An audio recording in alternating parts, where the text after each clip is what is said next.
महापालिका निवडणुकांचा सगळा सीझन सुरू आहे आणि या पार्श्वभूमीवर कोल्हापूरचं राजकारण चांगलंच तापलंय। निमित्त आहे काँग्रेसच्या जाहीरनाम्याचं। पण प्रत्यक्ष लढत ही भाजप खासदार धनंजय महाडिक आणि काँग्रेस आमदार सतेज पाटील यांच्यातली असल्याचं स्पष्ट दिसतंय। कोल्हापूर महापालिकेसाठी काँग्रेसकडनं जाहीरनामा प्रसिद्ध करण्यात आला। खरं तर काँग्रेसचा जाहीरनामा करताना सतेज पाटील यांनी रस्त्यावर उतरत थेट शहरवासियांशी चर्चा करून समस्या जाणून घेतल्या होत्या। यासाठी कोल्हापूर कसं तुम्ही म्हणशीला तसं ही टॅगलाईन घेत मोहीम राबवण्यात आली। तरी काँग्रेसचा जाहीरनामा हास्यास्पद असल्याचं म्हणत चंद्र आणि सूर्य वगळता सगळीच आश्वासनं यामध्ये असल्याचा टोला भाजपचे नेते आणि राज्यसभेचे खासदार धनंजय महाडिक यांनी लगावलाय। या जाहीरनाम्यावर बोलताना महाडिक म्हटले, गेली 15 वर्ष कोल्हापूर महापालिका काँग्रेसच्या ताब्यात होती। मग त्या काळातही विकास कामं का झाली नाहीत? निवडणुकीच्या तोंडावरच ही आश्वासनं का आठवतात? सत्ता हातातून जाणार हे लक्षात आल्यानंतरच काँग्रेसकडनं अवास्तव आश्वासनांची बरसात सुरू असल्याचा आरोप महाडिकांनी केलाय।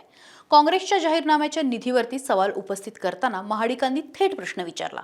राज्यात आणि केंद्रात काँग्रेसचं सरकार नाही, जिल्ह्यात एकही आमदार विधानसभेत नाही, मग इतका निधी येणार कुठून? कोल्हापूरचे सुज्ञ नागरिक हे जाणतात असं सुद्धा ते म्हणाले। भ्रष्टाचार मुक्त कारभाराच्या दाव्यावरही महाडिकांनी हल्लाबोल केला। भ्रष्टाचार मुक्त कारभाराची भाषा करणाऱ्यांवरच भ्रष्टाचाराचे आरोप आहेत। थेट पाईपलाईनमध्ये मोठा घोटाळा झाला, टोलच्या पावत्या फाडल्या गेल्या, त्यामुळे काँग्रेसकडूनच भ्रष्टाचार मुक्त कारभार ऐकणं हास्यास्पद आहे असं सुद्धा महाडिक म्हणाले। दरम्यान या 2 दिवसांमध्ये महायुतीचा जाहीरनामा येत असल्याचं सांगत केंद्र आणि राज्यामध्ये महायुतीचं सरकार आहे, मुख्यमंत्री आणि दोन्ही उपमुख्यमंत्री, जिल्ह्यातले 10 आमदार आमच्या बाजूने आहेत, त्यामुळे आयडल आणि स्मार्ट कोल्हापूर घडवण्यासाठी सक्षम जाहीरनामा देऊ असा विश्वास महाडिकांनी व्यक्त केलाय। पिंक बस या मुद्द्यावरती बोलताना महाडिकांनी केएमटी बस सेवेवरही बोट ठेवलं। सध्या कोल्हापुरातल्या 70 केएमटी बसेस नादुरुस्त आहेत, त्याचा टायरही बदलता आले नाहीत, मग काँग्रेस पिंक बस आणणार कुठून असा सवाल त्यांनी उपस्थित केला।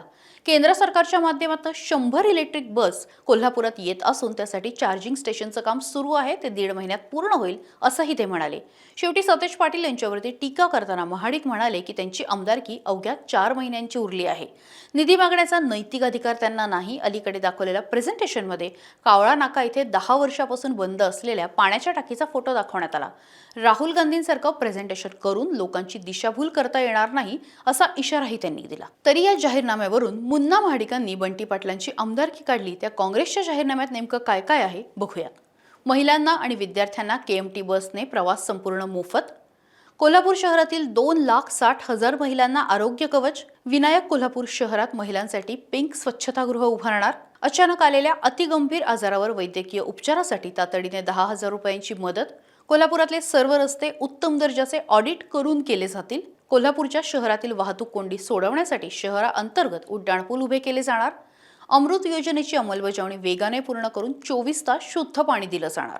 कोल्हापूर शहरात 10 ठिकाणी 7,000 गाड्या पार्किंग होतील अशी व्यवस्था केली जाईल। फेरीवाल्यांना सन्मानाने व्यवसाय करता यावा यासाठी हॉकर्स झोन तयार करणार। लोकप्रिय खेळांसाठी स्वतंत्र मैदाने तयार केली जाणार। कोल्हापूर शहरात जास्तीत जास्त IT कंपन्या येण्यासाठी करामध्ये विशेष सवलत दिली जाणार। पंचगंगा नदीमध्ये मिसळणारे सांडपाणी थांबवून पंचगंगा प्रदूषण मुक्त करणार। कोल्हापूर शहरातील मोकळ्या जागांवर झाडं लावून ऑक्सिजन पार्क तयार करणार। कोल्हापूर शहरातील झोपडपट्टी हा शब्द पुसून गेला पाहिजे हा आमचा प्रयत्न असेल। भ्रष्टाचार मुक्त कारभार करण्यासाठी टक्केवारी संस्कृती मुळापासून काढून टाकणार। कोल्हापूर शहराच्या सुनियोजित विकासासाठी शहराची हद्दवाढ केली जाईल। लाखो भाविकांचे श्रद्धास्थान असलेल्या अंबाबाई मंदिराचा विकास आराखडा स्थानिकांना विश्वासात घेऊन पूर्ण करणार। कोल्हापूरच्या विमानतळाचे नामकरण छत्रपती राजाराम महाराज असे केले जाईल। तर हा होता काँग्रेसचा जाहीरनामा। महापालिकेसाठीचे मुद्दे लोकांपर्यंत पोहोचवण्यात काँग्रेसने आघाडी मिळवलेली दिसतीये, पण 2 दिवसात जाहीर होणाऱ्या भाजपच्या जाहीरनाम्यात नेमके कुठले मुद्दे असणार हे आता बघावं लागेल। पण त्याआधी कोल्हापूर महापालिकेच्या निमित्ताने भाजप आणि काँग्रेसमधल्या परिणामी बंटी पाटील विरुद्ध मुन्ना महाडिकांमधला राजकीय संघर्ष अधिक तीव्र होत चालल्याचं चित्र आहे। तरी काँग्रेसच्या जाहीरनाम्याविषयी आणि मुन्ना महाडिकांनी बंटी पाटलांवर केलेल्या टीकेविषयी आपली मतं कमेंट बॉक्समध्ये व्यक्त करायला विसरू नका। महाराष्ट्रातील सर्व बातम्यांचे विश्वासार्ह व्यासपीठ, सकाळच्या सर्व सोशल मीडिया प्लॅटफॉर्मला लाईक, फॉलो आणि सबस्क्राईब करा। तसंच सर्व नोटिफिकेशनसाठी बेल आयकॉन प्रेस करायला विसरू नका।